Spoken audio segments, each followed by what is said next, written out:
como aceite sobre mí. Muy buenos días, mi nombre es Claudia Patricia Valencia y desde GPS te enviamos un saludo de bendición acompañándote en el reto de entender la Biblia en un año.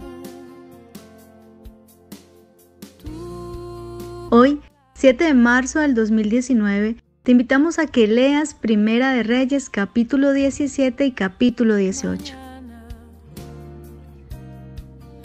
En nuestra enseñanza para entender la Biblia, encontramos que el primer libro de Reyes se concentra a partir del capítulo 12 en contarnos los sucesos más relevantes que acontecieron en los dos reinos paralelos. Recuerda que ahora una misma nación tiene dos reinos, los del norte con Jeroboam y los del sur con Roboam. Tristemente, Jeroboam dejó ir la posibilidad de recorrer el camino de bendición, olvidando el mandamiento y la promesa que Dios le había dado en Primera de Reyes capítulo 11 versículo 38. No prestó su oído a todas las cosas que Dios le mandó. Se fue tras sus propios caminos y abandonó el hacer lo recto delante de los ojos del Señor, y no guardó sus estatutos ni sus mandamientos, como lo hizo David, el cual pecó, pero se arrepintió y volvió su corazón a Dios, a pesar de las consecuencias que tuvo que enfrentar por causa de su error. Así que Dios anuló la promesa que le había dado a Jeroboam, la cual consistía en que su presencia iría con él y que le edificaría un trono firme a su descendencia. De todos los reyes que siguieron a Jeroboam y a Roboam, tanto los del norte como los del sur, solo unos pocos del sur hicieron lo que era correcto ante los ojos del Señor. Todos los demás fueron malvados y no quisieron darle la gloria a Dios en sus respectivos reinados. Durante este periodo entran en escena varios profetas que son determinantes para denunciar la maldad y la idolatría de los reyes, pero en el capítulo 11 se levanta en especial un profeta que le sirve a Dios con tal poder y entrega que fue uno de los más destacados profetas en el Antiguo Testamento. El nombre de este profeta era Elías y su significado era Jehová es mi Dios. Ese nombre correspondía a la manera como él servía a Dios, su valor y su determinación para defender el verdadero culto al Dios de Abraham, de Isaac y de Jacob. Este profeta es un enviado de Dios al rey de Israel en el norte, el cual se llamaba Acab. Nos cuenta la Biblia que él era de los más perversos reyes que se levantaron en el tiempo de Elías y que su esposa Jezabel literalmente era una bruja idólatra que manipulaba con gran sagacidad los asuntos del reino. La inestabilidad política del reino del norte reflejó en la búsqueda de Jeroboam y de sus sucesores una nueva capital, una capital adecuada para reinar. Omri, el papá de Acab, fue el rey que seleccionó a Samaria como capital del reino del norte. Así que cuando Acab es proclamado rey, empieza a reinar desde Samaria. Es así como los del sur continuaron reinando desde Jerusalén y los del norte reinaron desde Samaria. El reinado de Acab se relata en detalle desde Primera de Reyes capítulo 17 hasta Primera de Reyes capítulo 22. No tanto por la importancia política de Acab, sino por el ministerio de Elías, quien representó siempre un conflicto para él y para su esposa Fenicia. Acab solo ya habría sido una amenaza a la tradición del pacto de Israel, pero no estaba solo, estaba con la oportunista de Jezabel, que usaba su prestigio e influencia de la forma más insidiosa y maliciosa posible. Cuando los profetas de Dios se opusieron a las costumbres paganas de esta perversa mujer, ella se lanzó a una maligna destrucción de los siervos de Dios. Sin embargo, cuenta la historia que Abdías, un mayordomo del rey Acab, que adoraba a Dios con profunda devoción, se enteró de tal masacre y alcanzó a salvar a 100 de ellos. Cuando Jezabel dirigió todos sus esfuerzos al exterminio de los verdaderos profetas, introdujo en la corte cientos de falsos profetas dedicados a Baal y a Asera, deidades abominables a los ojos de Dios. Tal obra de oposición a la verdadera piedad planteó una gravísima amenaza a la fe histórica de Israel.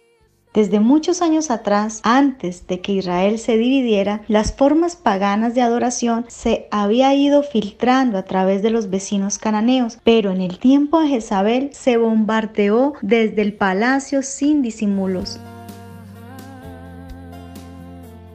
Someterse a la adoración de Baal y de Asera no resultaba del todo repugnante para los israelitas, pues estos ídolos hacían referencia a la fertilidad y proporcionaban un elemento de tipo erótico en sus prácticas oscuras de adoración. Y era claro que muchos del pueblo de Israel podían darle rienda suelta a sus más bajas pasiones. Baal era el dios del vino, y se consideraba que las relaciones íntimas con quienes se dedicaban a la prostitución durante el culto alentaban a esta deidad a asegurar la fertilidad de toda la tierra. Es por esta razón que los profetas de Dios eran perseguidos por Jezabel, y por supuesto es que la fe del Dios de Abraham era completamente opuesta y era completamente contraria a estas prácticas libertinas que ahora se estaban asimilando como una cultura en el reino del norte, aunque en el reino del sur también se deja ver la forma como muchos de sus reyes adoraban a Baal.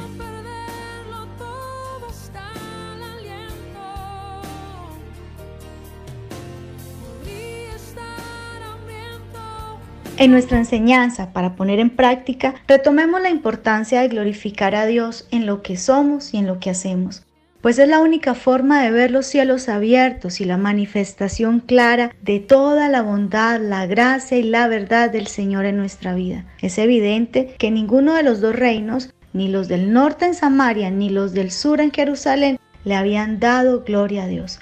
Su adoración estaba enfocada a otros dioses, por eso el mal se había multiplicado y el amor de muchos se había enfriado. Las consecuencias eran claras. Los cielos se cerraron y Baal, el llamado Dios de la fertilidad, no pudo evitarlo. La falta de adoración a Dios en tu vida y la falta de amor hacia los tuyos harán que poco a poco se cierren los cielos y se haga más ausente la bondad del Señor, su gracia inmerecida y su verdad que te guía. La luz de la verdad había sido reemplazada por las tinieblas que ensombrecen los corazones, y el pueblo de Israel en el reino del norte había empezado a sufrir las consecuencias de su falsa piedad. Y es precisamente lo que hoy vemos en la cristiandad. Una falsa piedad que está llenando los corazones de orgullo y de dogmas de hombres que le rinden culto a sus propios sistemas desde la vanidad y la conveniencia. Si deseas glorificar a Dios, recuerda que debes primero adorar, segundo amar y tercero servir. El servicio a Dios no puede ser dado desde nuestras propias creencias o desde nuestras propias conveniencias. Elías nos deja claro el verdadero significado del servicio que honra a Dios. Primera de Reyes, capítulo 17, versículo 1 dice: «Vive Jehová en cuya presencia estoy, que no habrá lluvia ni rocío en estos años, sino por mi palabra». Elías recibió poder para cerrar los cielos durante 3 años y medio. También desafió a los profetas de Baal y desde el monte Carmelo manifestó la gloria de Dios a través del fuego que cayó del cielo. Elías fue el evangelista de su tiempo y su servicio a Dios consistió en advertir al pueblo de las consecuencias de su idolatría y en ser oposición a la maldad y a la falsa piedad de Acab y de Jezabel. Existe un pasaje que debes conocer al respecto de Elías, donde nos muestra que el verdadero servicio empieza de rodillas. Santiago, capítulo 5, versículo 17 dice: Elías era un hombre sujeto a pasiones semejantes a las nuestras y oró fervientemente para que no lloviese, y no llovió sobre la tierra por 3 años y 6 meses.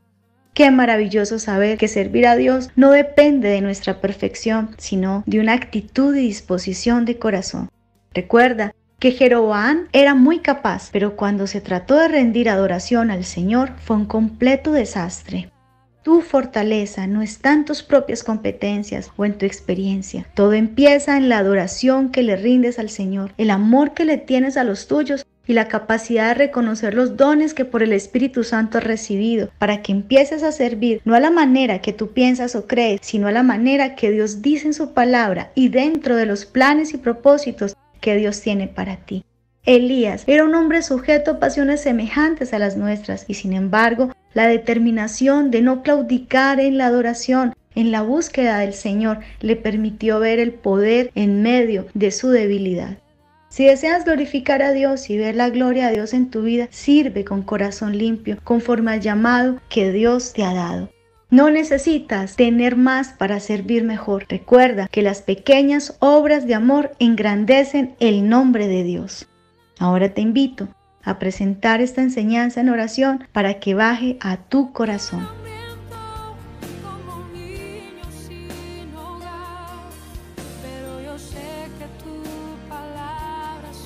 Amado Señor, te pido que tomes esta enseñanza que hoy llega a mi vida. Te ruego que tu palabra me ayude a encontrar el camino al verdadero servicio que debo realizar para tu gloria. Gracias porque hoy he comprendido que mi servicio no depende de hombres y que mi llamado no tiene que ver con las facilidades que otros me den ni con las circunstancias de mi entorno. Tampoco depende de mis fuerzas ni de mis competencias. Por eso, hoy más que nunca puedo reconocer que solo de rodillas y en adoración se va aclarando el panorama del plan y el propósito que tú tienes para mí en el momento de servir. Solo a ti quiero adorar y solo de tu amor quiero tomar, y a partir de allí te quiero servir, porque anhelo y necesito que mi vida solo te glorifique a ti. Amén.